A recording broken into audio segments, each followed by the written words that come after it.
कहानी की शुरुआत एक अनाथालय से हुई है, जहाँ कई अनाथ बच्चे रहा करते थे। उन्हीं बच्चों में एक छोटी सी लड़की थी जिसका नाम सोफी था। सोफी बाकी बच्चों से थोड़ी अलग थी क्योंकि उसे रात में बिल्कुल नींद नहीं आती थी। जब पूरा अनाथालय गहरी नींद में सो जाता, तब सोफी जागती रहती, किताबें पढ़ती और खिड़की से बाहर की शांत सड़कों को देखा करती। सोफी ने कई बार सुना था कि आधी रात के बाद, खासकर रात के 3 बजे, एक बहुत बड़ा और रहस्यमयी क्रिएचर शहर में आता है। कहा जाता था कि वह इतना चुपचाप चलता है कि किसी को उसकी आहट तक नहीं होती, और जो भी उसे देख लेता है वह फिर कभी नजर नहीं आता। लेकिन आज तक किसी ने उसे सच में देखा नहीं था। उस रात भी सोफी अपने कमरे में बैठकर किताब पढ़ रही थी। चारों तरफ सन्नाटा था। तभी अचानक उसे बाहर से एक हल्की सी आवाज सुनाई देती है। सोफी खिड़की के पास जाती है और बाहर झांकती है। उसी वक्त गली में बिल्लियों की वजह से एक डस्टबिन नीचे गिर जाता है। सोफी पहले तो इसे एक आम आवाज समझती है, लेकिन अगले ही पल अंधेरे से एक बहुत बड़ा हाथ बाहर आता है और उस डस्टबिन को सीधा कर देता है। ये देखकर सोफी की सांसें थम जाती हैं। वह समझ जाती है कि यह कोई आम इंसान नहीं, बल्कि वही रहस्यमयी दैत्य है जिसके बारे में वह अब तक सिर्फ कहानियां सुनती आई थी। डर के मारे सोफी कोई आवाज नहीं करती, लेकिन तभी उस दैत्य की नजर सीधे सोफी पर पड़ जाती है। सोफी घबराकर तुरंत वापस अपने बिस्तर में भागती है और कंबल के अंदर छिप जाती है। उसे लगता है कि शायद अब वह बच जाएगी, लेकिन अगले ही पल खिड़की के बाहर वही विशाल दैत्य दिखाई देता है। वह अपना बड़ा सा हाथ अंदर डालता है और सोफी को उसके कंबल समेत उठाकर वहां से ले जाता है। अब दैत्य बड़ी सावधानी से शहर की गलियों से गुजरता है। वह हर कदम बहुत संभल कर रखता है ताकि कोई इंसान उसे देख न सके, और देखते ही देखते सोफी को लेकर इंसानों की दुनिया से बहुत दूर निकल जाता है। दैत्य देश, यही वह जगह थी जहां इंसानों से कई गुना बड़े दैत्य रहते थे। दैत्य सोफी को अपनी गुफा जैसे घर में लेकर आता है। वहां पहुंचकर वह सोफी को एक ऊंची जगह पर रख देता है ताकि वह आसानी से भाग न सके। लेकिन सोफी कोई साधारण लड़की नहीं थी। जैसे ही उसे मौका मिलता है, वह धीरे धीरे वहां से निकलने की कोशिश करती है। उसकी नजर खिड़की पर पड़ती है और वह सोचती है कि अगर किसी तरह वह खिड़की तक पहुंच जाए तो शायद यहाँ से भाग सकती है। सोफी किसी तरह खिड़की तक पहुंचती है और उसे खोलने की कोशिश करने लगती है, लेकिन जैसे ही वह खिड़की खोलती है, वहां रखी कुछ चीजें नीचे गिर जाती हैं। आवाज सुनते ही दैत्य को पता चल जाता है कि सोफी भागने की कोशिश कर रही है। वह तुरंत सोफी के पास आता है और उसे साफ साफ कहता है कि यहाँ से भागने का कोई रास्ता नहीं है। ये इंसानों की दुनिया नहीं, बल्कि दैत्य देश है। इसके बाद वह सोफी को अपने बड़े से बर्तन में रखकर टेबल पर ले आता है। सोफी अभी भी डरी हुई थी, लेकिन तभी वह दैत्य उसे बताता है कि उसका नाम BFZ है, यानी बिग फ्रेंडली जायंट, एक बड़ा लेकिन दोस्ताना दैत्य। तभी बाहर से दूसरे दैत्यों की भयानक आवाजें सुनाई देने लगती हैं। BFZ सोफी को बताता है कि इस दैत्य देश में उसके अलावा 9 और दैत्य रहते हैं और वे सभी उससे कहीं ज्यादा बड़े, ताकतवर और खतरनाक हैं। ये सुनते ही सोफी का डर और बढ़ जाता है। वह कांपती हुई BFZ से कहती है, प्लीज आप मुझे मत खाना। लेकिन BFZ उसे शांत करते हुए कहता है कि वह उसे नहीं खाएगा क्योंकि वह बाकी दैत्यों जैसा नहीं है। वह एक अच्छा दैत्य है और इंसानों को नुकसान नहीं पहुंचाता। वह मांस नहीं खाता, बल्कि सिर्फ एक बदबूदार कड़वी सब्जी खाकर जिंदा रहता है। अब सोफी थोड़ा संभलती है और उससे पूछती है, अगर आप मुझे खाना नहीं चाहते तो फिर मुझे यहाँ क्यों लेकर आए? मैं तो अनाथालय में रहती थी। BFZ उससे पूछता है, क्या तुम वहाँ खुश थी? सोफी बताती है कि वह अनाथालय में बिल्कुल खुश नहीं थी। वहाँ की मैट्रन बहुत सख्त और बेरहम थी। इसके बाद सोफी BFZ से पूछती है कि क्या बाकी दैत्य भी उसकी तरह अच्छे हैं? BFZ का चेहरा गंभीर हो जाता है। वह बताता है कि बाकी दैत्य बहुत खतरनाक और आदमखोर है। वे इंसानों को खाना समझते हैं। सोफी फिर उससे पूछती है कि अगर यहाँ इतना खतरा है तो वह उसे लेकर आया ही क्यों? तब BFZ उसे सच्चाई बताता है। वह कहता है कि सोफी ने उसे इंसानों की दुनिया में देख लिया था। अगर वह उसे वहीं छोड़ देता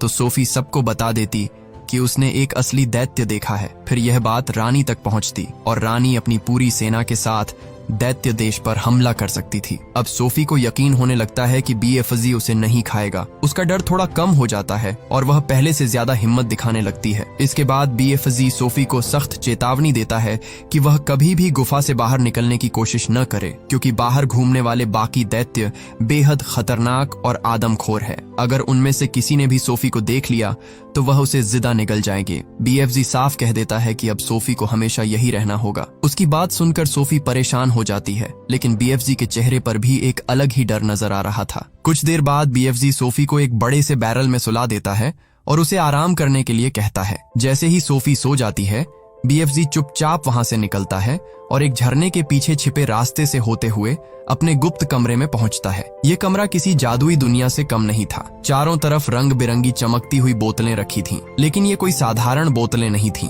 इन बोतलों के अंदर अलग अलग तरह के सपने कैद थे, जिन्हें बीएफजी पकड़ कर लाता था और फिर इंसानों की दुनिया में जाकर सोते हुए बच्चों को देता था। इसी दौरान बीएफजी एक लाल रंग की बोतल निकालता है और उस सपने पर कुछ अजीब सा काम करने लगता है। उधर सोफी अचानक नींद से जाग जाती है। वह देखती है कि बीएफजी नीचे गहरी नींद में सो रहा है और उसके जोरदार खर्राटों से पूरा कमरा हिल रहा है। सोफी को लगता है कि भागने का इससे अच्छा मौका उसे दोबारा नहीं मिलेगा। वह धीरे धीरे उठती है। किसी तरह वह खिड़की खोलने में कामयाब हो जाती है और नंगे पांव बाहर निकलकर पूरी ताकत से भागने लगती है। लेकिन कुछ ही दूर जाते ही जमीन के नीचे से एक विशाल हाथ बाहर आता है और सोफी को ऐसे उठा लेता है जैसे कोई छोटा सा चूजा हो। सोफी डर के मारे चीखने लगती है और बीएफजी की गुफा की तरफ देखते हुए मदद मांगती है, लेकिन इस बार बीएफजी उसकी मदद करने के बजाय चुपचाप गुफा का दरवाजा बंद कर लेता है। अगले ही पल वह भयानक दैत्य सोफी को अपने मुंह के करीब लाता है और उसे निगल जाता है। तभी सोफी जोरदार चीख के साथ नींद से जाग जाती है। असल में यह सब सच नहीं था, बल्कि एक डरावना सपना था। बीएफजी ने खुद यह सपना सोफी के लिए बनाया था ताकि वह समझ सके कि गुफा के बाहर की दुनिया सच में कितनी खतरनाक है। इसी बीच सोफी की नजर बीएफजी के बनाए एक अजीब से जूस पर पड़ती है। बीएफजी उसे बताता है कि इस जूस का नाम फ्रॉब्सकॉटल है। ये कोई आम ड्रिंक नहीं थी, बल्कि दैत्यों की दुनिया की सबसे अजीब चीजों में से एक थी। सोफी को फ्रॉब्सकॉटल देखकर बहुत अजीब लगता है,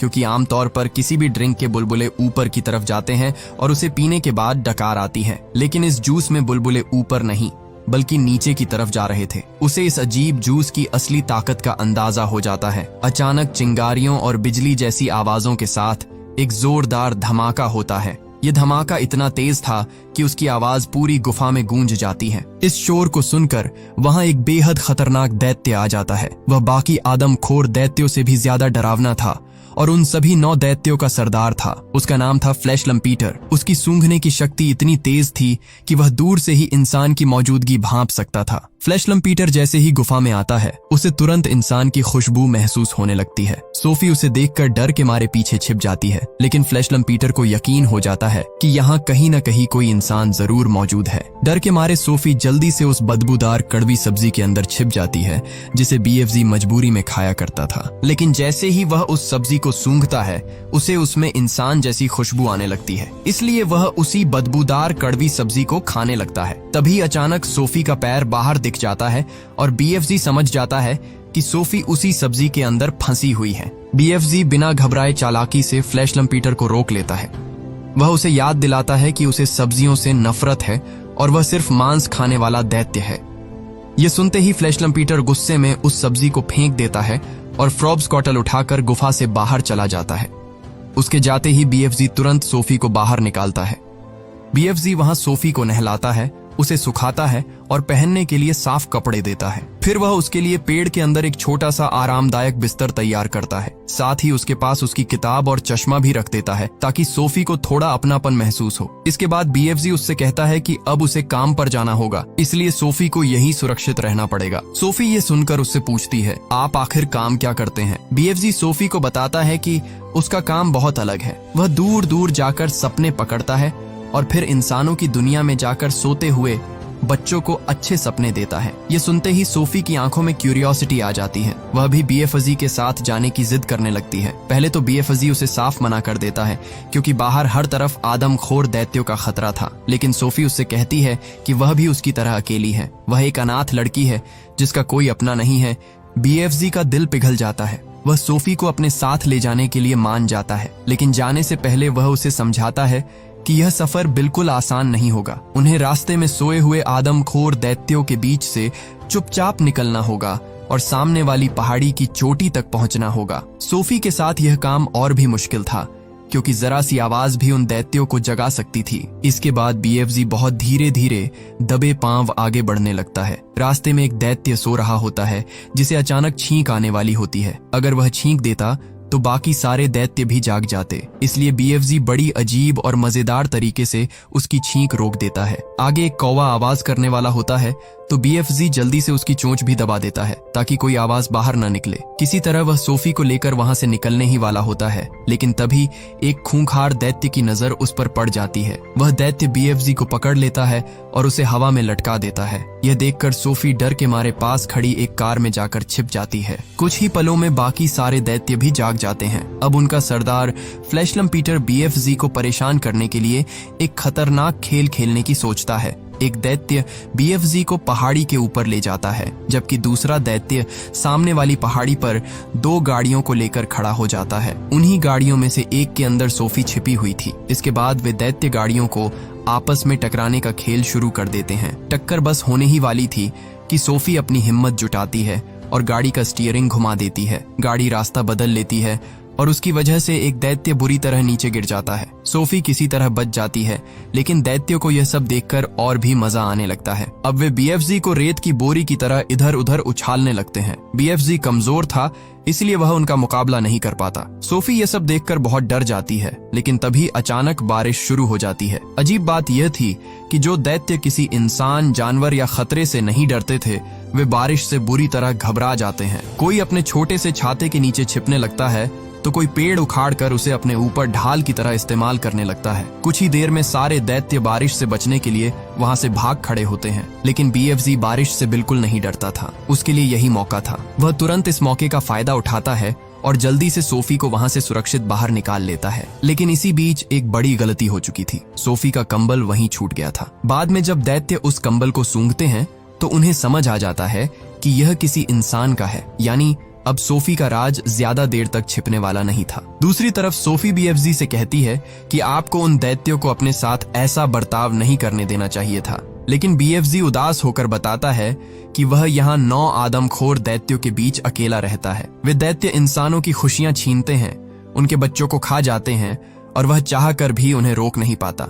इसके बाद बीएफजी सोफी को पहाड़ी की सबसे ऊंची चोटी पर ले जाता है। ये कोई आम जगह नहीं थी, बल्कि सपनों का देश था। वहाँ एक विशाल पेड़ था जिसके आसपास का माहौल किसी जादुई दुनिया जैसा लग रहा था। बीएफजी सोफी को बताता है कि उसे दुनिया की हर छोटी से छोटी आवाज सुनाई देती है, यहाँ तक कि वह बूंदों की आवाज, पत्तों की सरसराहट और चींटियों की हलचल भी सुन सकता है। लेकिन उसे सबसे प्यारी आवाज पेड़ पौधों की लगती है, क्योंकि वे ऐसी कहानियां सुनाते हैं जिन्हें कोई आम इंसान कभी नहीं सुन पाता। फिर सोफी एक तालाब के पास जाती है। जैसे ही वह पानी में झांकती है, उसे उसके रिफ्लेक्शन में एक बेहद खूबसूरत और जादुई दुनिया दिखाई देती है। तभी बीएफजी उस तालाब में कूद जाता है और सीधे सपनों की दुनिया में पहुंच जाता है। सोफी ये देखकर हैरान रह जाती है, लेकिन फिर हिम्मत करके वह भी तालाब में कूद जाती है। अब दोनों सपनों की दुनिया में होते हैं। बीएफजी सोफी को बताता है कि यही वह जगह है जहां से सभी सपनों की शुरुआत होती है। उस विशाल पेड़ पर अलग अलग तरह के सपने बन रहे होते हैं। हर सपना अपने अंदर एक अलग कहानी, अलग एहसास और अलग आवाज लिए होता है। बीएफजी बताता है कि ये सपने उससे बातें करते हैं। वे उसे बताते हैं कि वे अच्छे सपने हैं या बुरे, किस बच्चे के लिए बने हैं और उनमें कौन सी भावना छिपी है। इसके बाद बीएफजी एक सपना पकड़ने की कोशिश करता है। सोफी उसे बताती है कि सपना किस तरफ जा रहा है, लेकिन वह सपना बीएफजी के पास आने के बजाय सीधे सोफी के पास चला जाता है। बीएफजी उसे पकड़ लेता है और फिर प्यार से सोफी को देता है। वह बताता है कि यह एक बहुत ही मुलायम और खूबसूरत सपना है। फिर वह उसे सावधानी से एक बोतल में बंद कर देता है। इसके बाद बीएफजी सोफी से कहता है कि वह भी कुछ सपने पकड़ कर देखे। सोफी उत्साह में उन चमकते हुए सपनों के पीछे भागने लगती है और धीरे धीरे बीएफजी से काफी दूर चली जाती है। तभी वहां एक अंधेरा और डरावना सपना आता है। सोफी को उसके बारे में पता नहीं होता, इसलिए वह गलती से उसी बुरे सपने को पकड़ लेती है। बीएफजी तुरंत उसके पास आता है और घबराकर कहता है कि यह कोई अच्छा सपना नहीं, बल्कि एक बेहद खतरनाक बुरा सपना है। फिर वह उस सपने को बाकी सपनों से अलग एक खास बोतल में बंद कर देता है। इसके बाद बीएफजी और सोफी तालाब के रास्ते वापस दैत्य देश में लौट आते हैं। अब बीएफजी को इंसानों की दुनिया में जाना था, क्योंकि उसका असली काम अभी बाकी था, सोते हुए बच्चों को अच्छे सपने देना। सोफी भी बीएफजी के साथ इंसानों की दुनिया में आती है। दोनों छिपते छिपाते एक घर के बाहर पहुंचते हैं, जहां एक छोटा बच्चा गहरी नींद में सो रहा होता है। सोफी बीएफजी से पूछती है कि हम इसी घर में क्यों आए हैं। तब बीएफजी उसे बताता है कि उसने इस बच्चे के दिल की आवाज सुनी थी। उसे महसूस हुआ कि इस बच्चे को आज एक अच्छे सपने की जरूरत है। फिर बीएफजी सोफी से पूछता है कि बताओ, इस बच्चे को कैसा सपना देना चाहिए। सोफी थोड़ी देर सोचती है और फिर कहती है कि इसे ऐसा सपना दो जिससे यह बहुत खुश हो जाए। बीएफजी अपने बैग से एक चमकती हुई बोतल निकालता है। तभी सोफी उससे पूछती है कि क्या सपनों के बारे में उसे उसके माता पिता ने सिखाया था। यह सुनकर बीएफजी थोड़ा शांत हो जाता है और बताता है कि दैत्यों के माँ बाप नहीं होते। वह कहता है कि उसकी उम्र इतनी ज्यादा है जितनी शायद इस धरती की उम्र हो। इसके बाद बीएफजी अपने लंबे ट्रम्पेट की मदद से वह सपना धीरे से उस बच्चे के कमरे में फूंक देता है। सपना बच्चे के अंदर चला जाता है और कुछ ही पलों में उसके चेहरे पर मुस्कान आ जाती है। बच्चा नींद में ही खुशी से मुस्कुराने लगता है। ये देखकर सोफी भी बहुत खुश हो जाती है, क्योंकि पहली बार उसने देखा था कि बीएफजी का काम कितना खूबसूरत है। इसके बाद दोनों वापस दैत्य देश की तरफ लौटने लगते हैं, लेकिन रास्ते में उन्हें बाकी आदमखोर दैत्य दिखाई देते हैं। वे इंसानों की दुनिया में बच्चों का शिकार करने निकले थे। उन्हें देखकर बीएफजी तुरंत छिप जाता है, क्योंकि वह जानता था कि वह अकेले उन सबको रोक नहीं सकता। इसी दौरान सोफी को याद आता है कि उसका कंबल उसके पास नहीं है। वह बीएफजी से कहती है कि उसका कंबल कहीं खो गया है। बीएफजी अपनी जेबें चेक करता है, लेकिन कंबल उसके पास भी नहीं होता। तब सोफी कहती है कि शायद वह कंबल दैत्य देश में ही छूट गया होगा। यह सुनते ही बीएफजी परेशान हो जाता है, क्योंकि अगर बाकी दैत्यों को वह कंबल मिल गया तो वे उसकी खुशबू से समझ जाएंगे कि दैत्य देश में कोई इंसान आया था, और अगर उन्हें सोफी के बारे में पता चल गया तो उसकी जान खतरे में पड़ जाएगी। इसीलिए बीएफजी एक कठिन फैसला लेता है। सोफी को बचाने के लिए वह उसे वापस उसी अनाथालय के बाहर छोड़ देता है जहां से वह उसे लेकर आया था। जब सोफी की आंख खुलती है तो वह खुद को अनाथालय के बाहर पाती है। पहले तो उसे कुछ समझ नहीं आता। उसे लगता है कि शायद यह सब एक सपना था, लेकिन तभी छिपा हुआ बीएफजी उससे बात करता है और कहता है कि वह अपना कंबल दैत्य देश में छोड़ आई है। अब बाकी दैत्यों को उसके बारे में पता चल सकता है, इसलिए उसका बीएफजी के साथ रहना सुरक्षित नहीं है। सोफी उसे रोकने की कोशिश करती है। वह कहती है कि उसे कुछ नहीं होगा, क्योंकि अब वे दोनों अच्छे दोस्त बन चुके हैं। सोफी बीएफजी से दूर नहीं जाना चाहती थी। तभी बीएफजी उसे अपने अतीत की एक दर्दनाक बात बताता है। वह कहता है कि बहुत पहले सोफी की तरह उसका एक और इंसानी दोस्त था। उसे किताबें पढ़ना बहुत पसंद था और उसी ने बीएफजी को पढ़ना सिखाया था। सोफी ने जो लाल जैकेट पहनी थी वह भी उसी बच्चे की थी, लेकिन एक दिन बाकी दैत्यों को उसके बारे में पता चल गया और उन्होंने उस बच्चे को मार दिया। बीएफजी आज तक उस दर्द को भूल नहीं पाया था, इसलिए वह नहीं चाहता था कि सोफी के साथ भी वही हो। सोफी फिर भी हार नहीं मानती। वह कहती है कि इस बार ऐसा कुछ नहीं होगा, क्योंकि वे दोनों मिलकर उन दैत्यों को रोकेंगे और उन्हें कहीं दूर भेज देंगे। लेकिन बीएफजी उसकी बात नहीं मानता। वह अपना बैग उठाता है और वहां से जाने लगता है। सोफी उसे रोकने की बहुत कोशिश करती है, लेकिन बीएफजी पीछे मुड़कर नहीं देखता। सोफी उदास होकर वापस अनाथालय में चली जाती है। वह अपने कमरे में जाकर बिस्तर पर लेटती है, लेकिन उसके दिमाग में बार बार बीएफजी की ही बातें घूम रही थीं। तभी उसे बीएफजी की एक बात याद आती है कि वह दिल की आवाज भी सुन सकता है। सोफी को यकीन हो जाता है कि बीएफजी अभी भी कहीं आसपास ही है और उसकी आवाज सुन सकता है। इसी भरोसे के साथ वह खिड़की के पास जाती है और बिना डरे नीचे छलांग लगा देती है। बीएफजी उसे गिरने से पहले ही अपने हाथों में पकड़ लेता है। अब बीएफजी को भी समझ आ जाता है कि सोफी कोई आम बच्ची नहीं है। वह सच में बहादुर है और किसी खतरे से डरने वाली नहीं। इसके बाद बीएफजी सोफी को अपने साथ वापस दैत्य देश ले जाता है। वहां दोनों मिलकर सोचने लगते हैं कि आखिर उन आदमखोर दैत्यों को कैसे रोका जाए। लेकिन तभी बाहर से दैत्यों के आने की आवाज सुनाई देती है। बीएफजी तुरंत सोफी को अपने घर के अंदर बने उसी पेड़ में छिपा देता है। कुछ ही देर में सारे दैत्य वहां पहुंच जाते हैं। बीएफजी उन्हें वहां से जाने के लिए कहता है, लेकिन तभी फ्लैशलम पीटर सोफी का कंबल दिखाता है और कहता है कि वे यहाँ से तभी जाएंगे जब उस इंसान को अपने साथ लेकर जाएंगे। अब सारे दैत्य उस कंबल को सूंघ सूंघ कर सोफी को ढूंढने लगते हैं। वे बीएफजी के घर का हर कोना उलट पुलट कर देते हैं। वहां रखा सामान तोड़ने लगते हैं और हर जगह इंसान की खुशबू खोजने लगते हैं। तभी दैत्यों का सरदार फ्लैशलम पीटर उसी पेड़ के पास पहुंच जाता है जहां सोफी छिपी हुई थी। सोफी बड़ी मुश्किल से खुद को बचाती है और पानी के रास्ते नीचे की तरफ निकल जाती है। नीचे जाकर वह पेड़ के अंदर बने एक छोटे से कमरे में पहुंचती है। यह कमरा बाकी जगहों से बिल्कुल अलग था। वहां कई इंसानी चीजें रखी हुई थीं, किताबें, कपड़े, छोटे छोटे सामान। सोफी समझ जाती है कि यह कमरा उसी बच्चे का था जो कभी बीएफजी का दोस्त हुआ करता था। वहीं उसे एक पेंटिंग भी मिलती है। उस पेंटिंग में उस बच्चे ने खुद को और बीएफजी को साथ बनाया था। उसमें बीएफजी का मतलब बिग फ्रेंडली जायंट लिखा था। अब सोफी को समझ आता है कि बीएफजी को यह नाम उसी बच्चे ने दिया था। यह देखकर उसे एहसास होता है कि बीएफजी और वह बच्चा सच में बहुत अच्छे दोस्त थे। लेकिन तभी एक दैत्य उस कमरे की तरफ आने लगता है। सोफी जल्दी से छिप जाती है। दूसरी तरफ बीएफजी भी समझ जाता है कि अब बात बहुत आगे बढ़ चुकी है। वह सोफी को बचाने के लिए हिम्मत दिखाता है और एक गर्म लोहे की रॉड से दैत्यों पर हमला कर देता है। बीएफजी पहली बार उन आदमखोर दैत्यों के सामने डटकर खड़ा होता है और एक एक करके उन्हें अपने घर से बाहर भगा देता है। दैत्यों के जाने के बाद सोफी की नजर कमरे में लगी इंग्लैंड की महारानी की तस्वीर पर पड़ती है। इसी तस्वीर को देखकर उसके दिमाग में एक बड़ा आइडिया आता है। वह तुरंत बीएफजी के पास जाती है और कहती है कि अगर वे अकेले इन दैत्यों को नहीं रोक सकते तो उन्हें महारानी की मदद लेनी होगी। इसके लिए सोफी बीएफजी से एक बहुत ही डरावना सपना बनाने को कहती है। वह समझाती है कि महारानी को ऐसा सपना दिखाना होगा जिसमें वे देखें कि सारे 9 आदमखोर दैत्य इंग्लैंड में आकर बच्चों को उठा रहे हैं और उन्हें खा रहे हैं। बीएफजी सोफी की बात समझ जाता है। वह उस सपने में सभी दैत्यों को डालता है, बच्चों के गायब होने का डर डालता है और साथ ही महारानी की सेना को भी उस सपने का हिस्सा बना देता है ताकि रानी को पूरा खतरा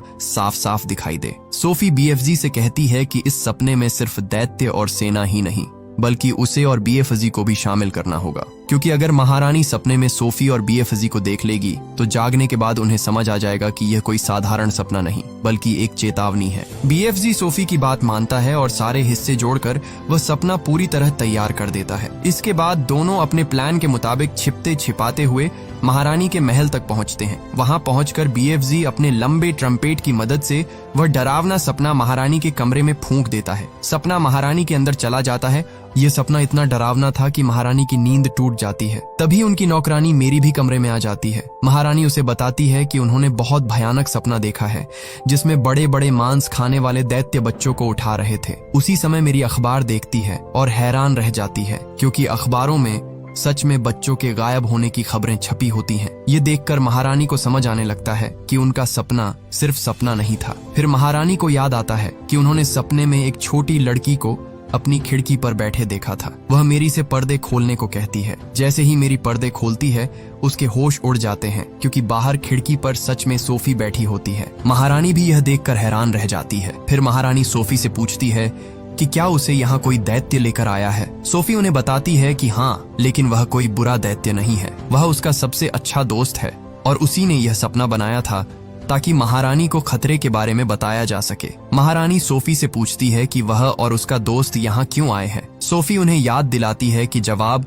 उन्हें अपने सपने में मिल चुका है। तभी महारानी को पूरा प्लान याद आ जाता है। अब महारानी बीएफजी को बुलाने के लिए कहती है। इसके बाद सोफी बाहर खड़े बीएफजी को आवाज देती है। पहले तो बीएफजी बहुत डरता है क्योंकि इंसानों और सैनिकों के सामने आने का उसे कोई अनुभव नहीं था, लेकिन सोफी पर भरोसा करके वह हिम्मत जुटाता है और धीरे धीरे सामने आ जाता है। बीएफजी को देखते ही सैनिक घबरा जाते हैं और अपनी बंदूकें उसकी तरफ तान देते हैं। सोफी तुरंत महारानी को उनका वादा याद दिलाती है। तब महारानी सैनिकों को हथियार नीचे करने का आदेश देती है। सैनिक तुरंत अपनी बंदूकें नीचे कर लेते हैं। इसके बाद बीएफजी महारानी के पास आता है और बहुत सम्मान के साथ उनसे मिलता है। फिर महारानी तैयार होकर नीचे आती है जहां बीएफजी के लिए खास इंतजाम किया जाता है। उसे एक बहुत बड़ी टेबल पर बिठाया जाता है और तरह तरह का खाना परोसा जाता है। बीएफजी पहली बार इतना स्वादिष्ट खाना खाता है। इसी दौरान महारानी अपने जनरलों और अधिकारियों को भी बुला लेती है। वह उन्हें बताती है कि उन्होंने बीएफजी और सोफी से वादा किया है कि वे उन आदमखोर दैत्यों को रोकेगी।